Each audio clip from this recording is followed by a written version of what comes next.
Good evening बच्चों। पिछला class में हमने जो मैग्नेटिक फील्ड में परपेंडिकुलर डायरेक्शन में मोशन करने वाला चार्ज का सर्कुलर मोशन देखा था, उसी बात को हम लोग आगे बढ़ाते हैं आज। देखो, सारा कहानी तुम समझ चुके हो पहले से, अब हम आगे बढ़ते हैं। देखो, 11th क्लास में तुमको पढ़ना है।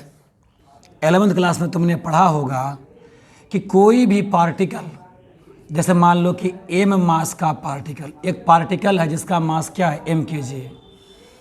एक पार्टिकल है, इसका मास क्या है, m kg है। चलो हम यहीं पर बनाते हैं कि एक पार्टिकल है, उसका मास क्या है, m kg है।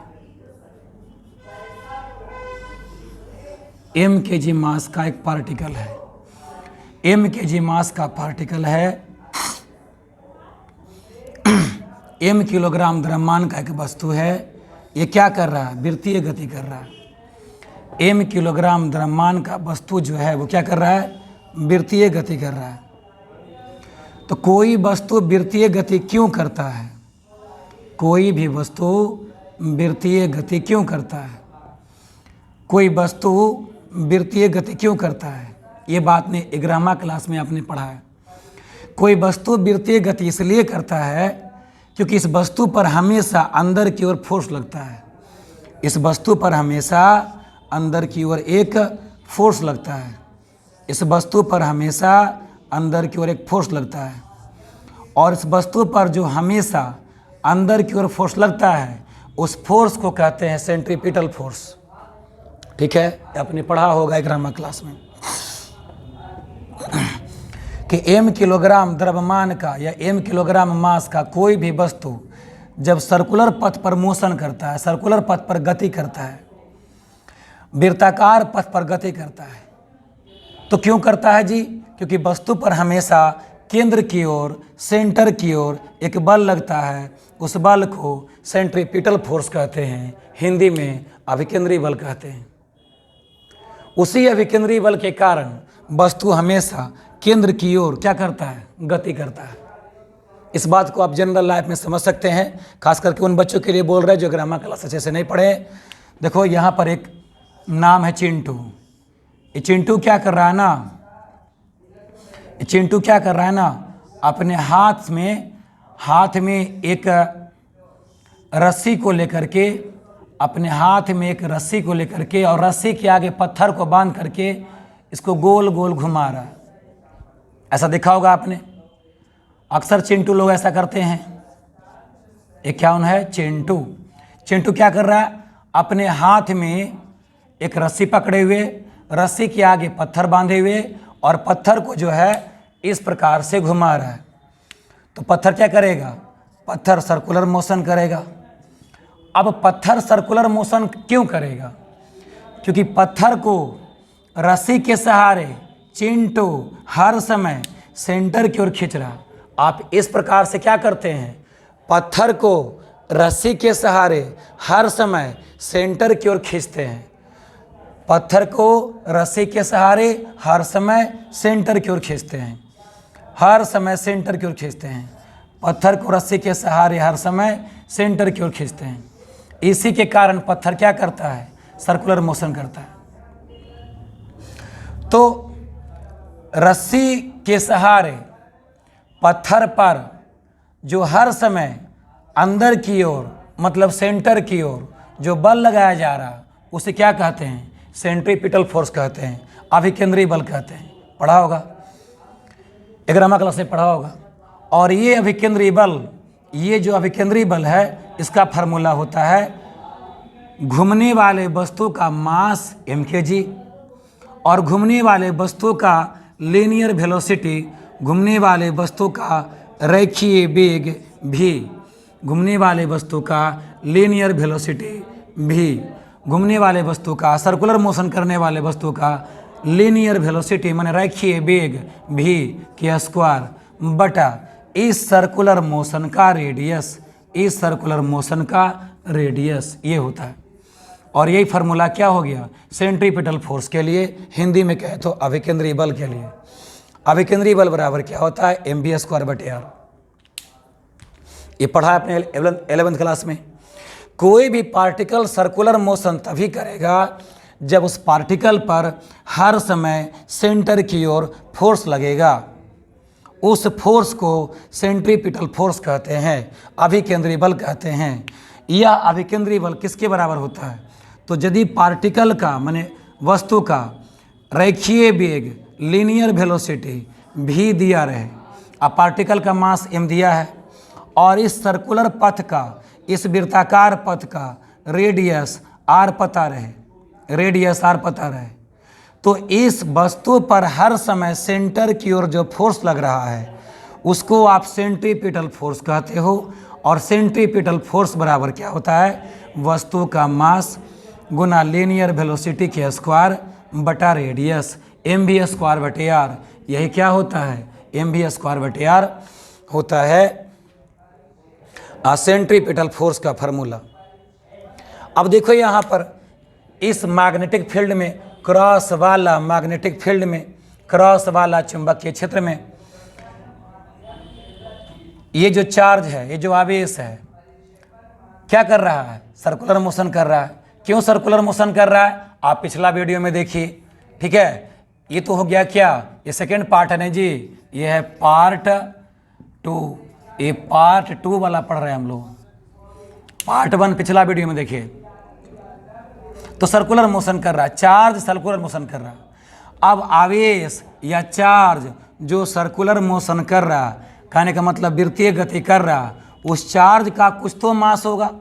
ये जो चार्ज मैग्नेटिक फील्ड में मैग्नेटिक फोर्स के कारण सर्कुलर मोशन कर रहा, उस चार्ज का कुछ तो मास होगा।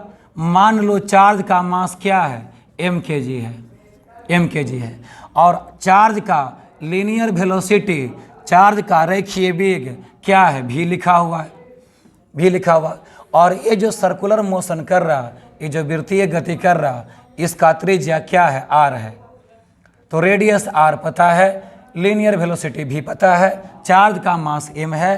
तो इस चार्ज पर हर समय अंदर की ओर सेंट्रीपिटल फोर्स लग रहा, इस चार्ज पर हर समय अंदर की ओर सेंट्रीपिटल फोर्स लग रहा, अभिकेंद्रीय बल लग रहा। उस अभिकेंद्रीय बल का वैल्यू क्या होगा? mv²/r। अभिकेंद्रीय बल का वैल्यू क्या होगा? mv²/r। तो ये देखो, तो ये तो जनरल फार्मूला हुआ कि कोई भी वस्तु जब सर्कुलर मोशन करेगा तो उस वस्तु पर हमेशा अंदर की ओर फोर्स लगेगा। उस फोर्स को कहते हैं क्या? सेंट्रीपिटल फोर्स, अभिकेंद्रीय बल, जिसका वैल्यू mv²/r होता है। तो ये अभिकेंद्रीय बल का काम यहाँ पर कौन कर रहा? मैग्नेटिक फोर्स कर रहा।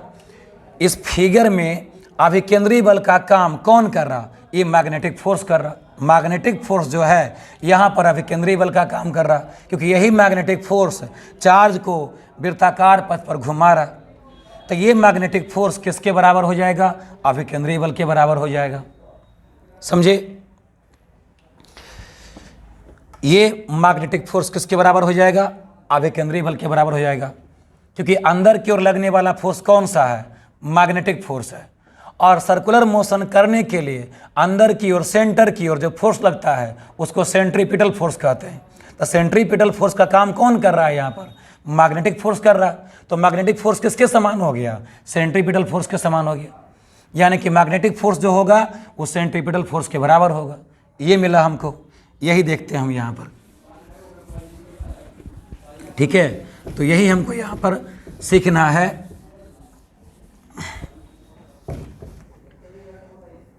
ठीक है, तो उसी बात को लिखते हैं कि ड्यूट इफ द, यहाँ पर देखो मास, कहीं चार्ज का मास नहीं दिया हुआ, तो मैंने पहले मान लो कि if the mass of charge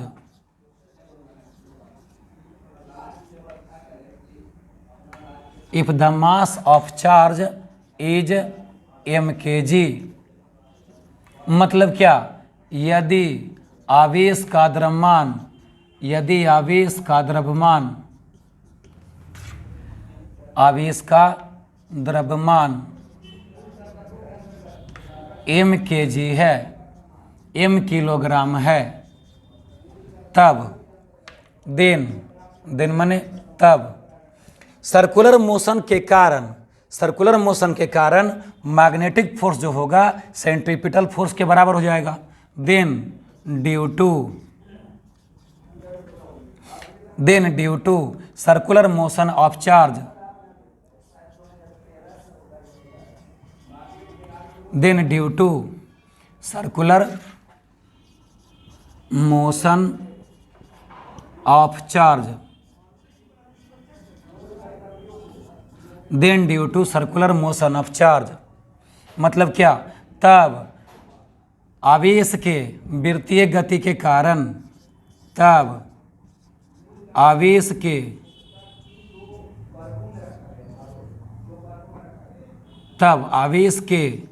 वृत्तीय गति के कारण, वृत्तीय गति के कारण क्या हो जाएगा, चार्ज पर जो हमेशा सेंटर की ओर फोर्स लग रहा, मैग्नेटिक फोर्स लग रहा, वह मैग्नेटिक फोर्स किसके समान काम कर रहा, सेंट्रीपिटल फोर्स के काम कर रहा। तो मैग्नेटिक फोर्स यहाँ पर सेंट्रीपिटल फोर्स के बराबर हो जाएगा। Then due to circular motion of charge, तब आप आवेश के वृत्तीय गति के कारण क्या हो जाएगा जी, centripetal force,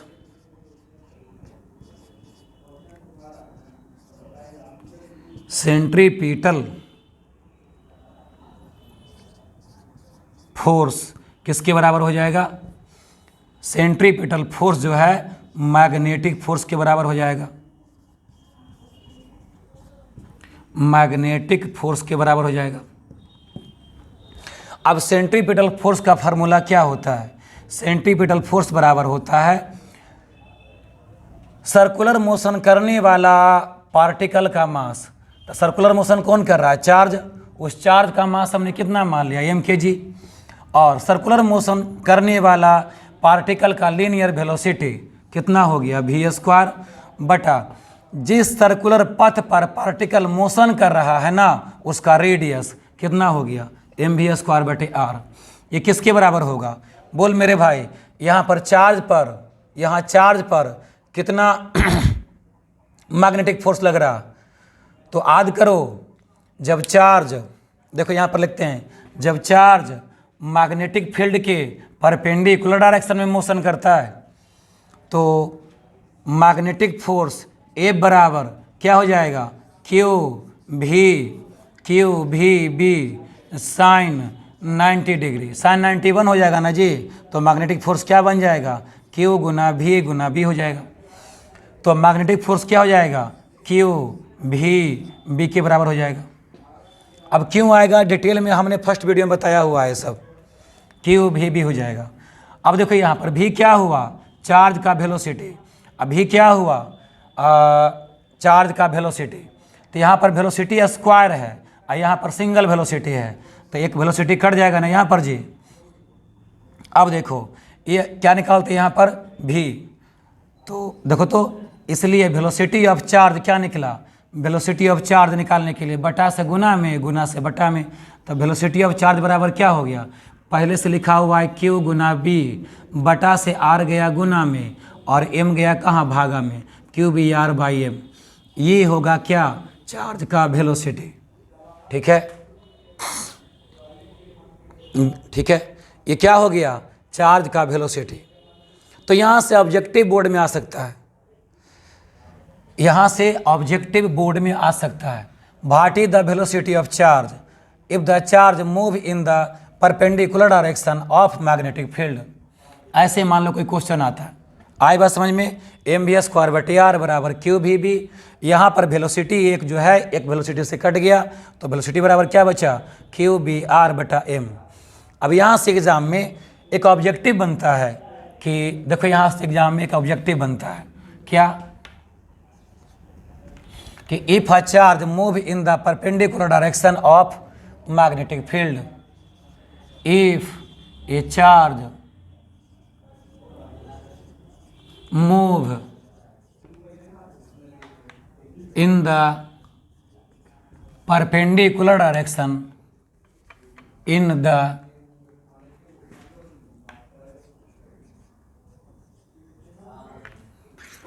perpendicular direction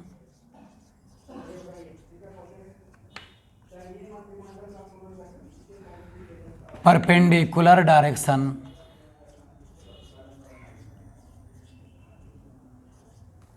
of magnetic field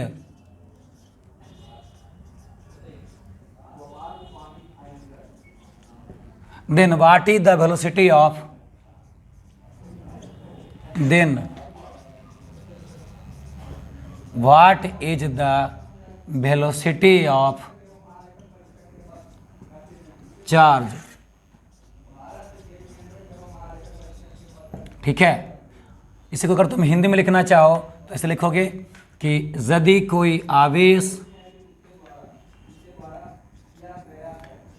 कोई आवेश चुंबकीय क्षेत्र के लंबवत दिशा में चुंबकीय क्षेत्र के लंबवत दिशा में गति करता है तब आवेश का वेग क्या होगा। ऐसे मान लो क्वेश्चन बना तो आंसर में क्या रहेगा, आंसर में क्या हो जाएगा भाई, v बराबर क्यू बी आर बटा एम हो जाएगा। ठीक है, ये हो जाएगा आंसर में। तो ऐसे एक क्वेश्चन बनता है, समझे। अभी खत्म हुआ, यहाँ से आगे बढ़ते हैं। कोई भी चार्ज मैग्नेटिक फील्ड के परपेंडिकुलर डायरेक्शन में मोशन करता है तो सर्कुलर मोशन होता है, और उस सर्कुलर मोशन में चार्ज का जो लीनियर वेलोसिटी होगा, चार्ज का जो रेखीय वेग होगा, उस रेखीय वेग का वैल्यू कितना होगा, क्यू बी आर बटा एम होगा। अब यहाँ से आगे बढ़ो, देखो हम लोग निकाल लिए v बराबर क्यू बी आर बटा एम। तो इसका आपने स्क्रीनशॉट ले लेना था बेटा। ठीक है, आप बैक में जाकर के ना स्क्रीनशॉट ले लो, इसको हम आगे मिटाते हैं।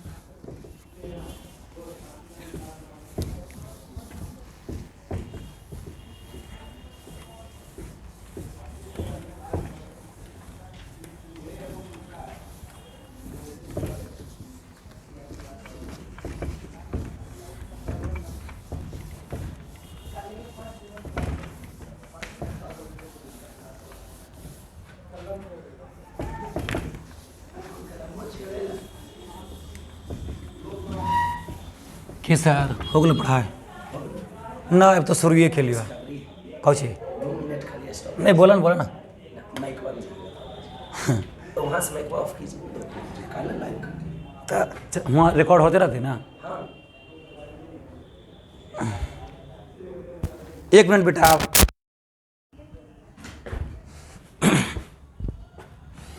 तो इस प्रकार से हमने देख लिया कि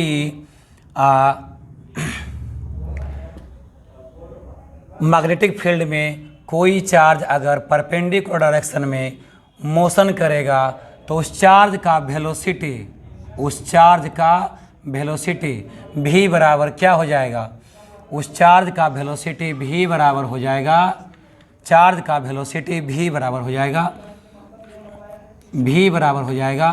क्यू बी आर बटा एम।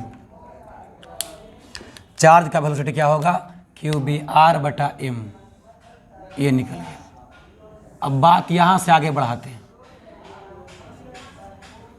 ठीक है, बहुत जरूरी याद रखना है इसको।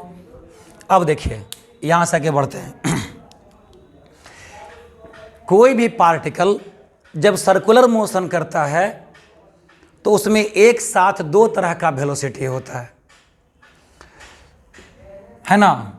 कोई भी पार्टिकल जब सर्कुलर मोशन करता है तो उसमें एक साथ दो तरह का वेलोसिटी होता है।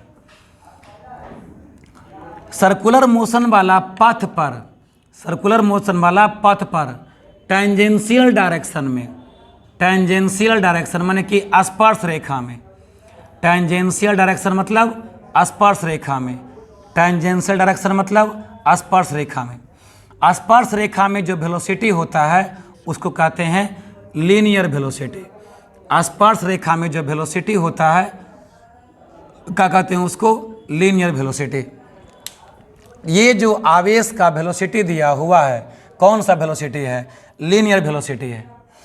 लेकिन केवल लीनियर वेलोसिटी नहीं होता, सेंटर पर है ना, सर्कुलर पथ के सेंटर पर, एक्सिस पर, सर्कुलर पथ के सेंटर पर, अक्ष पर, सर्कुलर पथ के सेंटर के अक्ष पर एक और वृत्तीय मोशन होता है।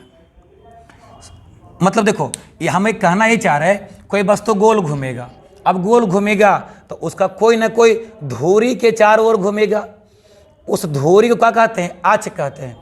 तो भाई ये गोल घूमेगा तो धुरी भी तो गोल घूमेगा, तो धुरी सेंटर पर, धुरी पर, एक्सिस पर जो गोल घूमता है ना वह कहते हैं क्या, कोणीय वेग। सेंटर पर कोई वस्तु जो गोल घूमता है उसे क्या कहते हैं, कोणीय वेग। तो सर्कुलर मोशन के सेंटर पर, अक्ष पर जो गोल घूमता है, सर्कुलर मोशन के कारण गोल घूमता है उसे क्या कहते हैं, कोणीय वेग। और दिखाते हैं ओमेगा से, कोणीय वेग को दिखाते हैं ओमेगा से। और सर्कुलर पथ के टेंजेंशियल में, सर्कुलर पथ के टेंजेंशियल में माने स्पर्श रेखा में जो वेग होता है और कहते हैं रेखीय वेग। तो टेंजेंशियल में रेखीय वेग, स्पर्श रेखा में रेखीय वेग, और सेंटर में अक्ष पर, सेंटर के अक्ष पर कोणीय वेग। तो इस ओमेगा को क्या कहते हैं, इस ओमेगा को दो नाम है, इसको कहते हैं कोणीय वेग, इस ओमेगा को बोलते हैं कोणीय वेग, कोणीय वेग कहते हैं। कोणीय वेग के साथ साथ एक और नाम है, कोणीय वेग के साथ साथ नाम है एंगुलर, कोणीय वेग मतलब क्या, एंगुलर वेलोसिटी। कोणीय वेग मतलब क्या, एंगुलर वेलोसिटी। तो कोणीय वेग या एंगुलर वेलोसिटी भी कहते हैं, एक और नाम है कोणीय आवृत्ति भी कहते हैं इसको, कोणीय आवृत्ति भी कहते हैं। अक्सर लड़का कोणीय आवृत्ति और आवृत्ति में कन्फ्यूज हो जाता है। कोणीय आवृत्ति कोणीय वेग को कहा जाता है, और आवृत्ति तो अलग चीज़ हो गया, आवृत्ति अलग चीज़ है, यहाँ पर कोणीय आवृत्ति है। तो कोणीय आवृत्ति मतलब क्या, एंगुलर फ्रीक्वेंसी, एंगुलर फ्रीक्वेंसी है ना। तो कोई पार्टिकल जब सेंटर, कोई पार्टिकल जब परिधि पर, सरकमफ्रेंस पर, इसको परिधि कहते हो ना जी। तो कोई भी पार्टिकल, कोई भी कण जब परिधि पर चारों ओर घूमता है तो परिधि के स्पर्श रेखा में जो वेग होता है उसको कहते हैं रेखीय वेग। ये हुआ रेखीय वेग, लीनियर वेलोसिटी। और वृत्तीय गति के सेंटर पर, वृत्तीय गति के सेंटर पर, अक्ष पर जो वस्तु गोल घूमता है उसे क्या कहते हैं, कोणीय वेग कहते हैं, कोणीय वेग या कोणीय आवृत्ति कहते हैं। 12वीं क्लास में कोणीय आवृत्ति के नाम से अधिक फेमस है, 12वीं क्लास में कोणीय आवृत्ति या एंगुलर फ्रीक्वेंसी के नाम से अधिक फेमस है। तो अब यही एंगुलर फ्रीक्वेंसी निकालना है, अब हमको यही एंगुलर फ्रीक्वेंसी निकालना है। तो देखो तुम 11वां क्लास में और 9वां क्लास में तुमने पढ़ा होगा कि सर्कुलर मोशन करने वाले पार्टिकल का स्पर्श रेखा में जो रेखीय वेग होता है, भी क्या हुआ, रेखीय वेग। ये सब भी क्या है, रेखीय वेग है, ये सब भी क्या है, रेखीय वेग है। तो रेखीय वेग बराबर क्या होता है, रेखीय वेग बराबर कोणीय वेग गुना त्रिज्या होता है, रेखीय वेग बराबर कोणीय वेग गुना त्रिज्या होता है। ये तुमने पढ़ा हुआ है, ठीक है। तो हमको क्या निकालना है, कोणीय वेग मतलब क्या, कोणीय आवृत्ति निकालना है। तो बताओ कोणीय आवृत्ति ओमेगा बराबर क्या होगा, रेखीय वेग माने लीनियर वेलोसिटी बटा रेडियस होगा। अब लीनियर वेलोसिटी का वैल्यू देखो, तो रेखीय वेग का वैल्यू यहाँ पर निकाल चुके हो, यहाँ पर निकाल चुके हो, इस रेखीय वेग का वैल्यू यहाँ पर निकाले हो, क्यू बी आर बटा एम, उसको यहाँ पर भर दो। तो क्यू बी आर बटा एम, और ये आर हो गया ना जी, तो आर से आर कैंसिल हो गया, तो कोणीय आवृत्ति या एंगुलर फ्रीक्वेंसी, कोणीय आवृत्ति या एंगुलर फ्रीक्वेंसी ओमेगा बराबर क्या हो गया, क्यू बी बटा एम हो गया। ये बोर्ड एग्जाम में ऑब्जेक्टिव में आएगा।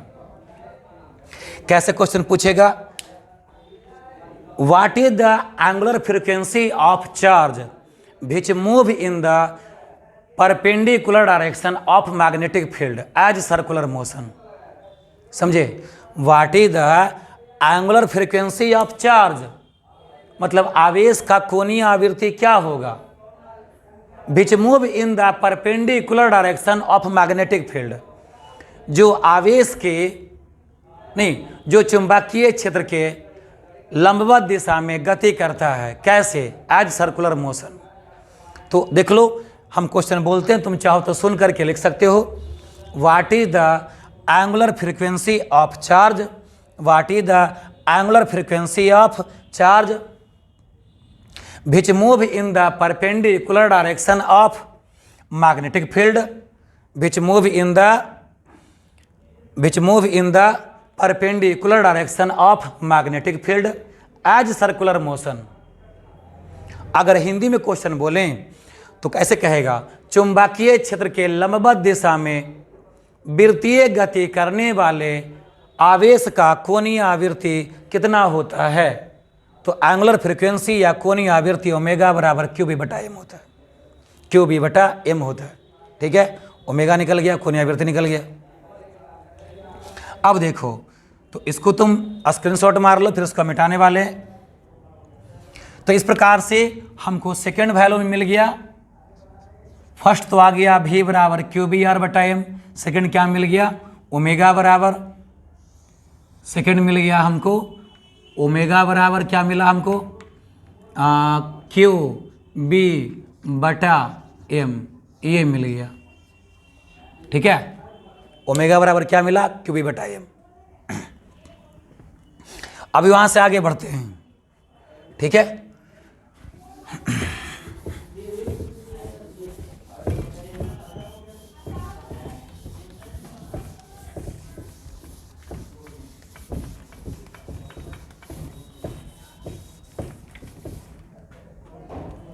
देखो, अब जब एंगुलर फ्रीक्वेंसी कोणीय आवृत्ति पढ़ लिए, उसके बाद पढ़ना है हमको आवृत्ति। अब क्या पढ़ना है, तीसरा नंबर में, दो टॉपिक तो खत्म हुआ, तीसरा क्या पढ़ना है हमको, आवृत्ति। आवृत्ति को बोलते हैं फ्रीक्वेंसी, फ्रीक्वेंसी, आवृत्ति या फ्रीक्वेंसी, ये पढ़ना है। इसको दिखाया जाता है कैसे, दिखाया जाता है नियो से, नियो ऐसे खींचते हैं या ऐसे भी खींचते हैं, ऐसे भी लिखते हैं नियो, नियो को ऐसे या ऐसे लिखा जाता है। तो आवृत्ति या फ्रीक्वेंसी या नियो पढ़ना, ये कैसे निकलेगा। तो देखो, तुम 9 क्लास में या 11 क्लास में पढ़े हो। सबसे पहले आवृत्ति या फ्रीक्वेंसी क्या होता है, क्या होता है, तो प्रति इकाई समय में रोटेशन की संख्या, प्रति इकाई समय में रोटेशन की संख्या, प्रति इकाई समय में चक्कर की संख्या, rotation per unit time, rotation per unit time, unit time में लगने वाला रोटेशन, प्रति इकाई समय में चक्कर की संख्या को कहते हैं आवृत्ति, फ्रीक्वेंसी कहते हैं। आपने पढ़ा होगा 9वीं क्लास में, 11वीं क्लास में कि ओमेगा बराबर, यही वाला ओमेगा, ओमेगा बराबर 2 पाई नियो होता है, ओमेगा बराबर 2 पाई नियो होता है, ओमेगा बराबर 2 पाई नियो होता है। हमको नियो निकालना है, तो आप ही देख लो, नियो बराबर क्या हो जाएगा, नियो बराबर क्या हो जाएगा, नियो बराबर क्या हो जाएगा, ओमेगा बटा 2 पाई, नियो बराबर क्या हो जाएगा, ओमेगा बटा 2 पाई हो जाएगा। और ओमेगा का वैल्यू निकाले हैं क्यू बी बटा एम, तो देयरफॉर नियो बराबर ओमेगा के बदले क्या लिखेंगे, क्यू बी अब बटा एम, ओमेगा का बदले क्या हुआ क्यू बी बटा एम। अब बटा में क्या है 2 पाई भी तो है ना जी, बटा में क्या है 2 पाई भी है, तो 2 पाई एम लिखेंगे। ये क्या हुआ फ्रीक्वेंसी बराबर आवृत्ति बराबर, तो आवृत्ति या फ्रीक्वेंसी नियो बराबर क्या निकला Q B by 2 pi M. तीसरा पॉइंट, ठीक है। अब आगे बढ़ते हैं। अब यहाँ से क्वेश्चन कैसे पूछेगा, what is the frequency of moving charge in the perpendicular direction of magnetic field as circular motion, ऐसे पूछेगा। अपना मन से सवाल बना सकते हो, ठीक है। What is the frequency of moving charge which move in the perpendicular direction of magnetic field as circular motion, उस आवेश का कोणीय आवृत्ति, सॉरी कोणीय आवृत्ति नहीं आवृत्ति, उस आवेश का आवृत्ति क्या होगा जो चुंबकीय क्षेत्र के लंबवत दिशा में वृत्तीय गति करता है। तो आवृत्ति बराबर क्या होगा क्यू बी बटा 2 पाई एम, आवृत्ति निकल गया। अब चौथा पॉइंट, आवृत्ति के बदले क्या पढ़ते हैं, आवृत्ति के बाद पढ़ते हैं हम लोग आवर्तकाल। इस बार पढ़ते हैं क्या आवर्तकाल, आवर्तकाल इसको कहते हैं टाइम पीरियड।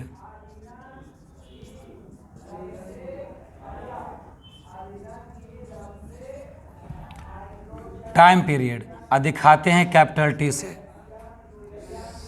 आवर्तकाल या टाइम पीरियड, ठीक है।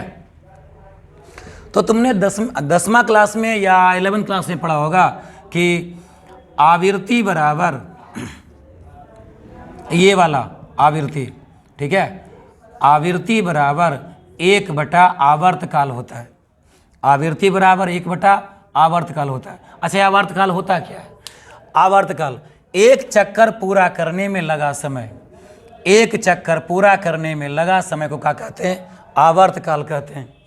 एक चक्कर पूरा करने में लगा समय को क्या कहते हैं आवर्तकाल कहते हैं, आवर्तकाल कहते हैं। तो आवर्तकाल कहते हैं एक चक्कर पूरा करने में लगा समय को आवर्तकाल कहते हैं। तो ये आवर्तकाल टी बराबर क्या होगा, तो आवृत्ति बराबर 1 बटा आवर्तकाल, इसलिए आवर्तकाल बराबर क्या होगा 1 बटा आवृत्ति होगा।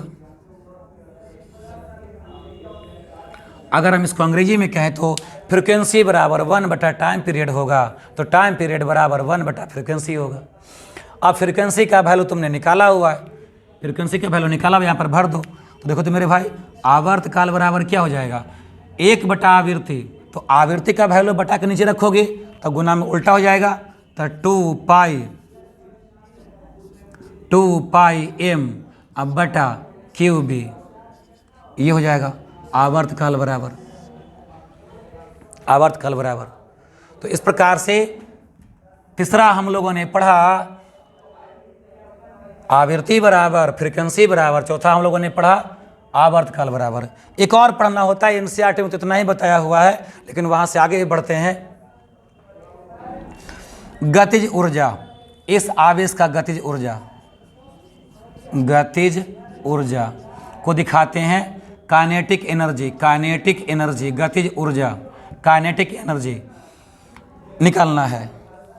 देखो तो मेरे भाई काइनेटिक एनर्जी बराबर क्या होता है, काइनेटिक एनर्जी या गतिज ऊर्जा, एक पॉइंट होगा 5वां न जी, तो 5वां पॉइंट हम लोग निकाल रहे हैं यहाँ पर। काइनेटिक एनर्जी बराबर क्या होता है half M V square. Kinetic energy गतिज ऊर्जा बराबर क्या होता है हाफ एम वी स्क्वायर।